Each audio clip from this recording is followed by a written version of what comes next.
I was halfway through clearing out my Gmail promotions tab when her Uber receipt slid into the screen. I didn't click it at first, just hovered. The subject line was boring. Your Wednesday ride with Uber. But the timestamp hit wrong. She was supposed to be in Arizona by then. I shifted back in the chair, letting the office light glare off the screen. The fan overhead clicked with every rotation. From the kitchen, I heard the slow drip of our busted faucet hitting the steel sink. One drip every 3 seconds, like a countdown I didn't know had started yet. The email preview showed the pickup location. Not Arizona, not even close. It was a downtown bar, 15 minutes from our apartment. One I'd been to, once, years ago, when her best friend Ashley had a messy breakup and swore off men forever until the next tequila. I clicked it open, and just like that, the floor shifted. Tuesday, the day before the trip, had been normal. Too normal, in retrospect. Lena packed light. Always did. She hated overpacking. Said it made her feel like she was running away from something instead of toward it. Her words, not mine. One small carry-on, one oversized canvas tote. I remember because I offered to help zip it, and she swatted my hand away. I got it, she'd said, then smiled. Besides, it's just the girls. We'll probably end up wearing the same 3 outfits the whole time. I stood in the hallway watching her tuck her toothbrush into the side pocket like it was choreography.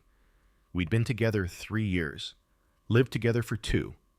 I knew her tells, the way she tapped her fingers when she was anxious, how she'd always double back to grab her charger, even if she swore it was already packed. That day, none of those. She was smooth. Too smooth. I'll text you when I land, she said, looping her arms around my neck. She kissed me twice and squeezed my shoulder like she was reassuring herself of something. Her Lyft pulled up. Not Uber. She always used Lyft to the airport because she had some promo code she never stopped bragging about. Love you, she said, waving from the window like something out of a movie. Love you too. I smiled back. It felt real. Wednesday morning, I made coffee and worked remote. Client calls, Slack pings, spreadsheets. I texted her at noon. Me. How's Sedona? You get to the Airbnb okay? Lena. Just got in. It's gorgeous. I'll send pics later. Fine. Normal. Whatever. But there were no pics. Not that day. Not Thursday either. She FaceTimed once, late Thursday night. Said the Wi-Fi was garbage and they were mostly off-grid. I was brushing my teeth while she talked. Half the screen was black. It looked like she was outside, maybe on a patio. String lights twinkled behind her. I remember thinking how quiet it was. Where's everyone, I asked. Inside. I snuck away for a minute, she said, smiling. Ashley's already tipsy. She tried to do a cartwheel in cowboy boots. We laughed. It felt warm. I didn't know then that she was less than 3 miles from my apartment when she said it. Back to Friday morning, the Uber receipt glared up at me like a dare. Pickup. Magnolia Lounge, 11:42 p.m. Drop-off, 703 Hanover Street. A residential address near the water. Charge, $23.86, plus tip. It wasn't the fare. It wasn't even the bar. It was the timestamp. Wednesday night. The night she texted that the Airbnb was super cute and quiet. My hands went cold. Not just metaphorically. My palms actually got clammy. Fingers numb like I'd stepped outside in January shirtless. I clicked into my credit card portal. She wasn't on my Uber account. But 3 months ago, she used my Chase Sapphire to split an Airbnb for her cousin's wedding. And I'd forgotten to remove the access. I found the transaction. Uber ride. Same time. Then I did something I've never done before in our relationship. I logged into her email.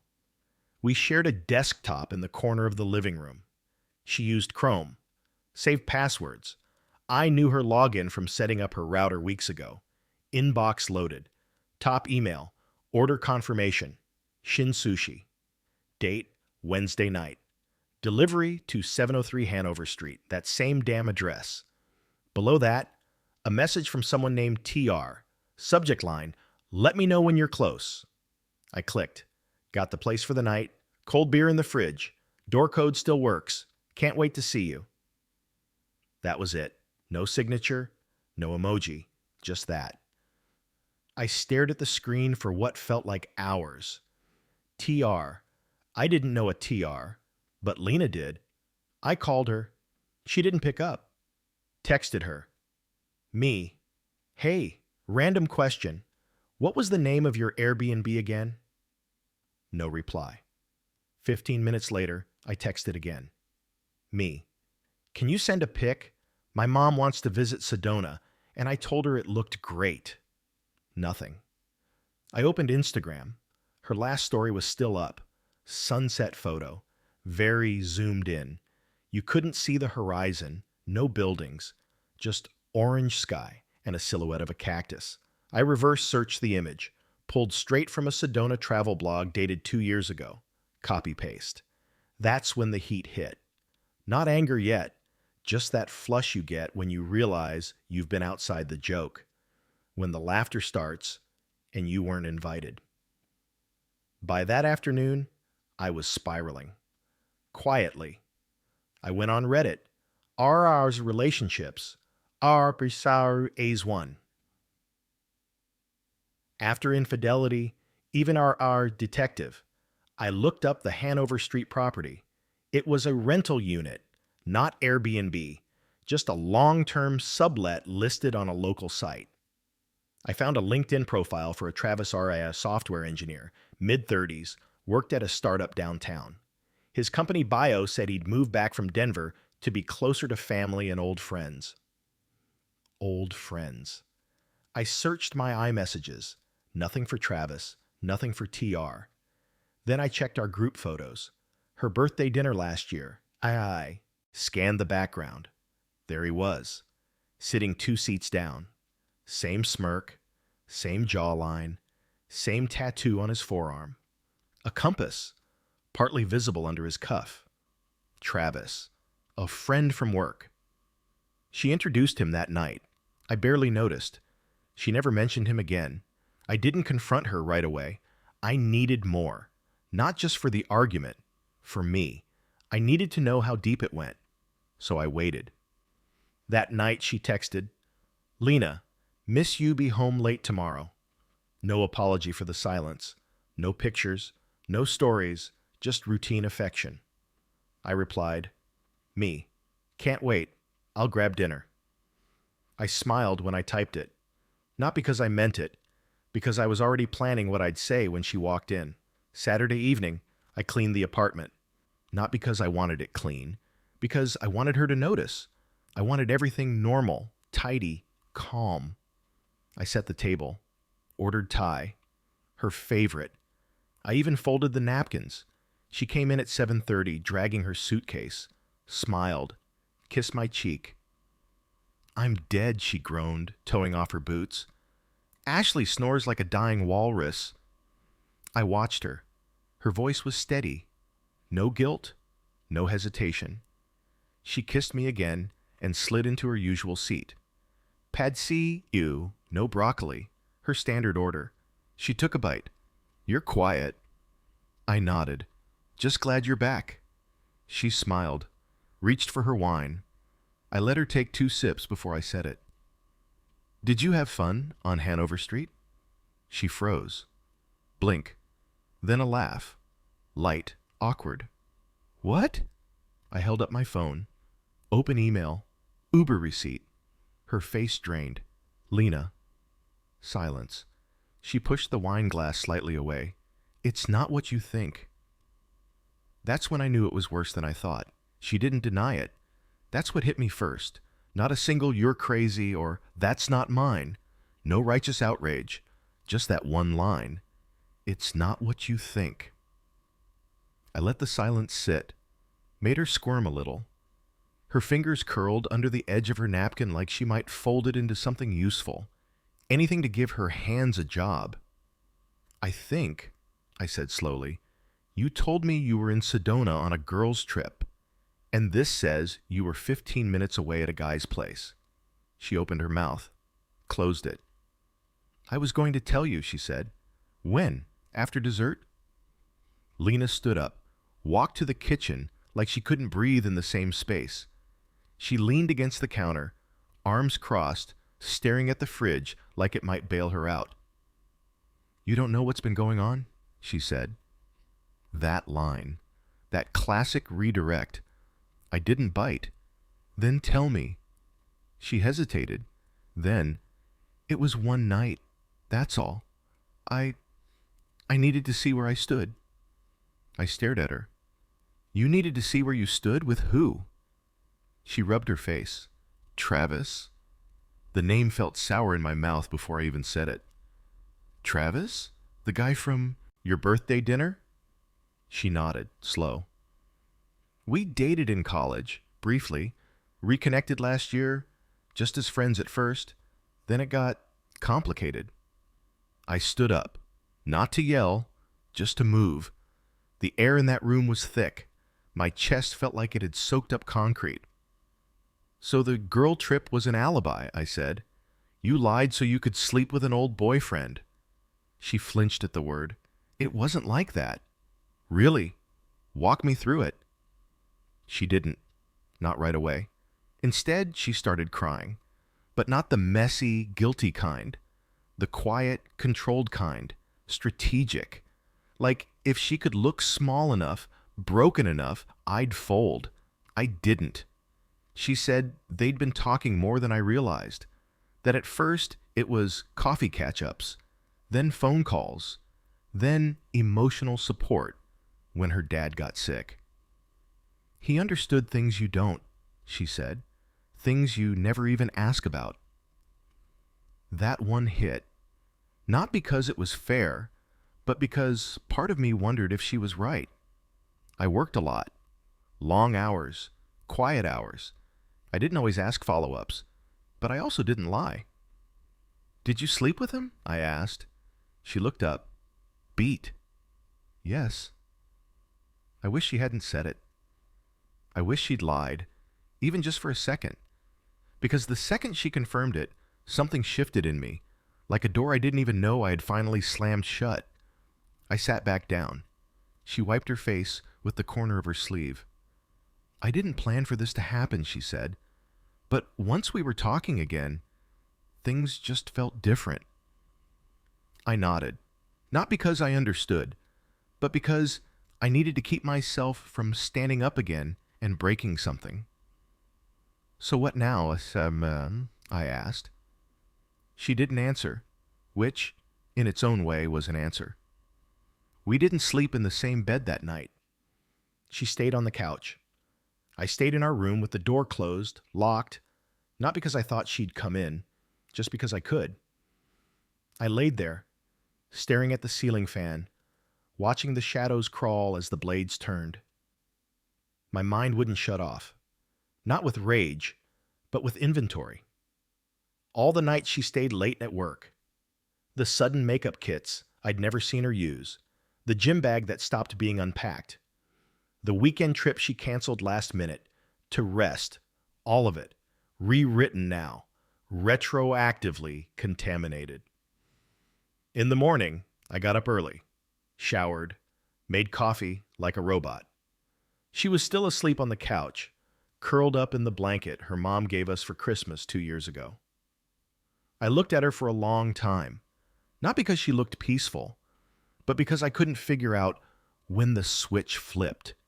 When the woman I loved became the person in my apartment lying to me like it was oxygen. She stirred, opened her eyes, winced. I didn't say anything, just poured her a cup and slid it onto the coffee table. Then I went back to the kitchen, sat on the counter, stared at my phone. I texted my brother. Me, you still have the guest room? Matt, always. What's going on? Me, I'll explain when I get there. I didn't pack much, just a duffel bag, clothes, laptop, charger, and the one photo of us I hadn't thrown in the drawer yet. The one from our first trip to Maine. her hair caught in the wind, my sunglasses crooked. We looked like idiots, happy idiots. She was sitting up by then, knees pulled to her chest. "You're leaving?" "Yeah," I said. "For how long?" I didn't answer, not because I didn't know, but because I didn't want to give her the dignity of a plan.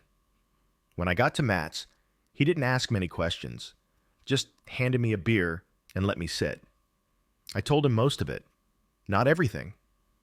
I left out the crying, the way her voice cracked when she said Travis understood her, the way she looked away when she admitted to sleeping with him. I just said she cheated, lied, and I was done. Matt nodded. "You need anything? You say the word." He meant it. He always did. That night, I lay on his couch and scrolled through our old messages. I shouldn't have, but I did. Her texts, her selfies, her stupid memes, all of it. Then I opened her Instagram. She'd posted a story, just a blank screen with one line of text. Sometimes you lose what you thought was yours. Cryptic, vague, fishing for sympathy. I didn't reply, but I archived every photo of us, blocked her story from my view, then turned my phone face down and closed my eyes. Matt's couch sagged in the middle. I could feel the bar press against my back whenever I shifted, but I didn't complain. I didn't deserve comfort. Not yet. I spent the first 2 nights in a kind of trance. I ate when Matt handed me food. I showered. I even responded to work emails. But every time my phone buzzed, my body tensed like it was bracing for an explosion. Lena texted, a lot. "Lena, I don't know how to fix this." "Lena, can we talk?" "Lena, I'm sorry, I messed up." "Lena, I'm still in love with you." I read every message and replied to none. Blocking her felt too final. Responding felt like weakness. So I sat in the middle, floating in a numb gray area that didn't resemble living, but passed the time all the same. On Wednesday, Matt came home with tacos and 2 beers. He tossed the bag on the table and didn't say anything until I started eating. "You ever going to talk to her?" he asked. I didn't look up. "What would that change?" "Maybe nothing," he said. "But silence eats you alive, man. Trust me." Matt had been through a divorce. He knew the territory better than I did. "Besides," he added, "do you really want the last word to be, 'I'm sorry'?" That night, I sat on the edge of the bed, the guest room this time, which he'd finally cleared out, and opened Lena's last message. She'd sent a voice memo. I almost didn't play it, but curiosity got the better of me. Her voice was shaky, like she was trying to sound composed and couldn't. "I know you don't owe me anything, not even listening to this. But I want you to know I've been honest with you, just not about everything. That house on Hanover Street, I didn't just go there once. We met up a few times over the past year. I told myself it was closure. It wasn't. It was selfish. And I'm not asking for forgiveness. I can't lie anymore, even to myself." The memo cut off. I sat there, holding my phone like it was a weapon. Then I got up, grabbed my jacket, and walked 3 blocks in the cold October air, trying to clear the static in my head. I didn't respond that night, but I started remembering things differently. Not the betrayal, no, that stayed sharp, but the gaps. The little emotional vacancies I hadn't noticed or had chosen to ignore. How she stopped asking how my day was, how her laugh shifted into a polite chuckle around me, how she'd glance at her phone in the middle of a conversation and smile at a text she wouldn't show me. I hadn't been enough, maybe not for a while, and she hadn't told me. She'd looked me in the eyes and built a scaffolding of half-truths tall enough to hang our entire relationship from it, and still, I missed her. Not her body, not even her voice. I missed the version of me I got to be when we were good. That stung more than anything. By Friday, I cracked. I texted, me, let's talk, Sunday, public place. She replied 2 minutes later. Lena, okay, just name it. We met at a small coffee shop we used to go to when we first started dating. Neutral territory. I picked it for the irony. She was already there when I walked in. No makeup, hair pulled back, wearing the same denim jacket she wore on our first date. Probably on purpose. I sat down. We didn't hug. She looked tired, but not performative tired, genuinely wrung out. Thanks for coming, she said. I nodded. Talk. Lena took a breath. I loved you. I still do. But I think I stopped being in love with you a while ago, and I didn't want to admit that, even to myself. So I created this fantasy where I could have both things, keep our life, and explore what I'd lost. Her words were calm, but every syllable felt like a nail. You could have just left, I said. You didn't have to lie. She nodded. I know. That's the part I can't get past. Not that you felt something for him, but that you chose to protect that feeling with a web of bullshit. I was afraid, she whispered. Of what? Of losing the only good, stable thing I had. That hit me in a weird place, because it meant I'd been her safety net, her backup plan, her emotional insurance policy, and she'd cashed it out. Are you still seeing him? I asked. No, she said. I told him it was over after you found out. I ended it for good. I nodded. I don't want to get back together, I said plainly. She flinched like she hadn't expected me to say it. Even after everything, she still held out hope. But I needed to say it out loud for both of us. I just wanted you to hear it from me. I'm done. Not out of anger, out of self-respect. She didn't cry. She just nodded, slow and silent, and whispered, okay. We sat for another 10 minutes in silence, sipped lukewarm coffee, watched a couple at the next table bicker over pumpkin spice versus vanilla. Then I stood up. Take care of yourself, I said. You too, she replied. I walked out, didn't look back. Back at Matt's, I deleted her number. Didn't block it, just erased it. There was nothing left to say. But I couldn't go back to the apartment yet. Her stuff was still there. Her scent on the pillows, her photos in the hallway. So I made a plan. 1 week later, while she was out of town visiting her mom, I went in, packed everything she owned into labeled boxes, and left them neatly stacked by the door. I changed the locks, dropped her key in the mailbox, sent one final text. Me, your things are packed and safe. The rest is yours to figure out. No reply. I didn't need one. 2 weeks later, the apartment still smelled like her shampoo. Coconut and amber. I'd washed the sheets twice, opened all the windows, burned a sandalwood candle I hated. Didn't matter. It was like her absence had teeth, and it gnawed at the corners of everything. The silence wasn't peaceful. It was accusatory. I started sleeping with the TV on. Nothing loud, just old sitcom reruns at low volume. Something to anchor me while I lay there, watching the glow bounce off the ceiling. The laugh tracks felt like ghosts I'd invited in to keep me from thinking. I wasn't broken, but I wasn't okay either. There's this myth that when someone betrays you, you either fall apart or move on. Truth is, you mostly just stall. You make coffee, answer emails, tell your coworkers you're hanging in there. And then one day, you open a drawer and realize you've been staring at her chapstick for 5 minutes, thinking about absolutely nothing except how small betrayals come in soft containers too. By the end of that month, I'd started therapy. Matt nudged me toward it gently. Not because you're weak, he said. Because carrying this alone is like running with a busted ankle. You can do it, sure, but you'll destroy yourself getting there. I found a guy named Elliot, mid-50s, calm voice, office that smelled like cedar and lemon. He didn't say much at first, just let me talk.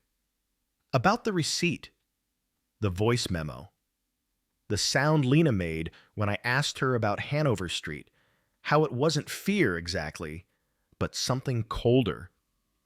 You know what hurts most? I told him. Not the cheating, not even the lying. It's realizing that while I was making dinner, she was planning exits. While I was folding laundry, she was drafting rehearsals of what she'd say if I ever found out. I lived in the real version. She lived in two.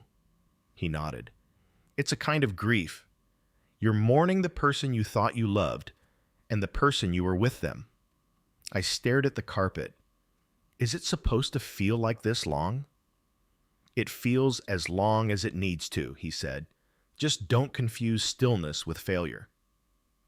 I started journaling. Nothing poetic. Just lists. Things I didn't see. Things I ignored. Things I wish I'd said. One night I wrote, she stopped reaching for my hand in parking lots. That one wrecked me more than I expected. 3 months in, I had most of my life back on track. Work was stable. I'd stopped replaying conversations in my head. Matt and I hung out more often, mostly on weekends, mostly without saying her name. And then one Thursday night, she texted me, first time in 2 months. Lena, I saw you the other day. You looked good. I sat with that message for almost an hour. Then came the follow-up. Lena, I think about you a lot. I still miss you. I didn't respond, not to be dramatic, but because I wasn't sure what she wanted. Reassurance, permission, a soft landing for her guilt. I owed her none of those, so I did nothing. The next morning I got an email. Subject, Uber trip summary, Hanover Street. It was a monthly summary, auto-sent, but it hit like a punch anyway. The trip from that night was still there, listed like any other mundane ride. But I saw something new. In the route section, they'd added a second drop-off. She hadn't gone straight from the bar to Travis's. She'd stopped on 5th and Radley first. That was the corner by the florist. My stomach turned. I opened my Venmo history. Sure enough, $16.92 paid to Petal and Vine. Flowers. She'd bought him flowers. The lie had layers I hadn't even uncovered yet. I closed the app. Didn't throw the phone. Just stared at it.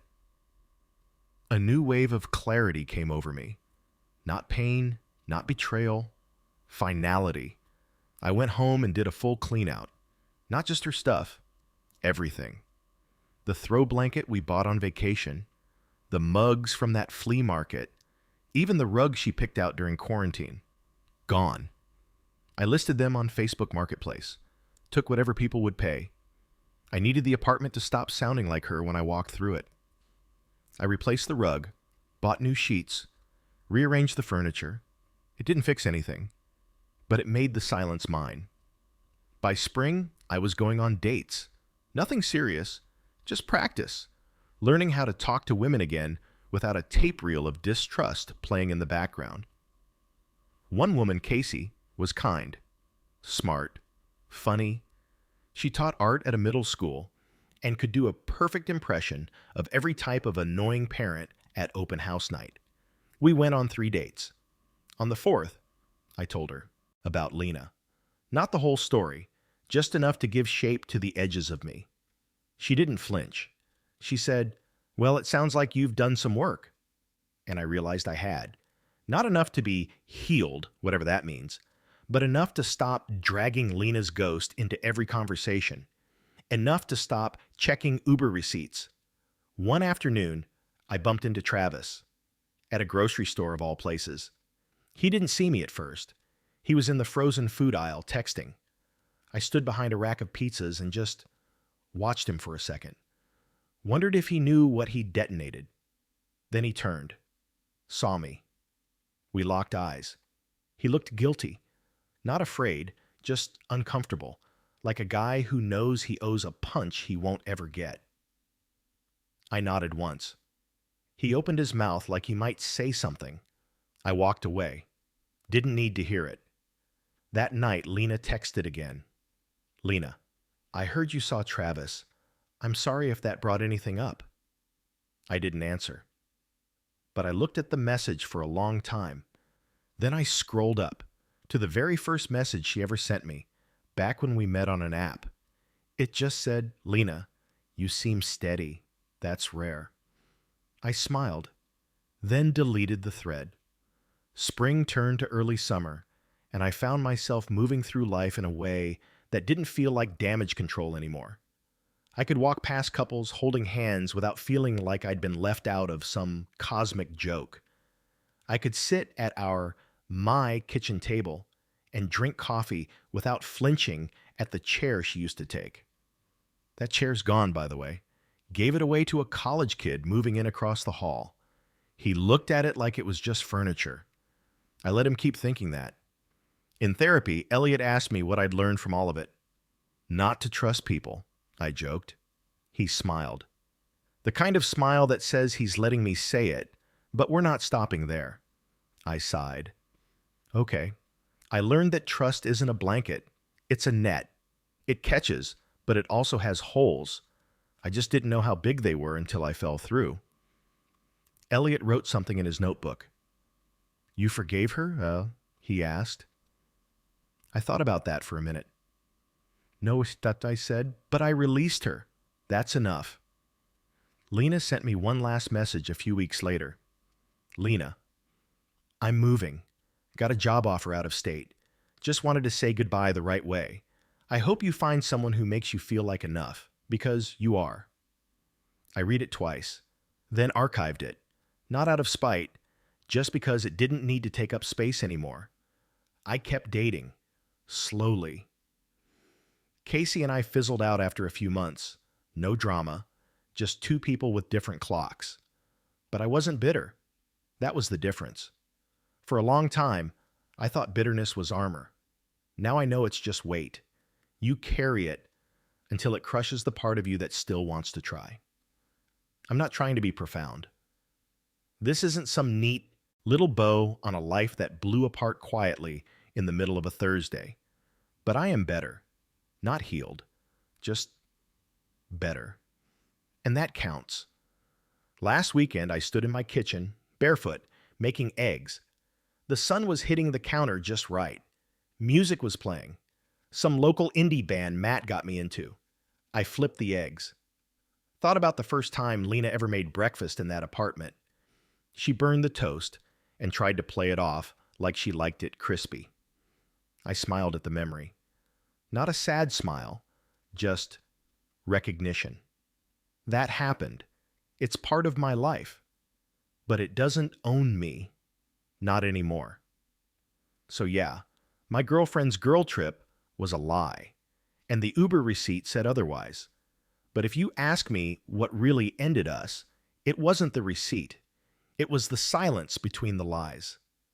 The little places where love used to live and slowly went quiet. I don't hate her. I don't wish her pain. I just wish I'd noticed sooner that I was already alone. If this story moved you, subscribe for more real-life confessions and emotional journeys like this one.